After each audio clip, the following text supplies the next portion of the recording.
Hello everyone. ए आज चाहिँ मेरो बुहारीले सवानादेखि नाइट सुट अर्डर गरेको रहेछ अनि आज रिसिभ भयो। अब तपाईहरुलाई देखाउँछु कस्तो छ। मजा रहेछ नि।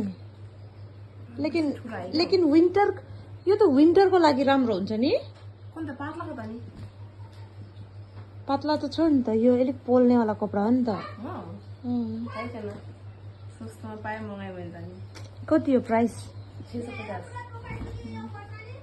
1000 कति थियो? पेन हेरौँ कस्तो छ।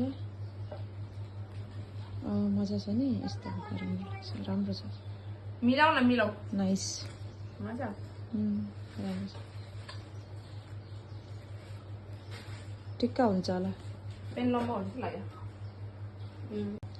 गाइस हामीलाई त बहुत मन पर्यो। तपाईहरुलाई कस्तो लाग्यो प्लिज कमेन्ट गरिदिनु होला।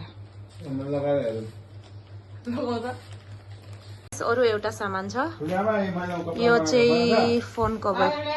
फोन कभर सरी, चस्मा। कस्तो छ चस्मा यो चाहिँ? यो अलग अलग हो लेकिन एकसाथ आएको नि। हेर्नुस् गाइस कस्तो छ। छाप्रे चस्मा आयो नि। मजा छ खयो बाहिर किनेको भन्दा अलिक स्ट्यान्डर्ड उता जा। यी रिभ्यू, यो चाहिँ नाइट सुटको रिभ्यू चाहिँ मेरो भाइले दिँदैछ है गाइस। मिलाउ न अलिकति। पीछे से देखो, आगे से देखो, यताबाट पनि हेर्नुस् गाइस। साइड देखि हेर्नुस्, पछि देखि हेर्नुस्। दामी छ दामी।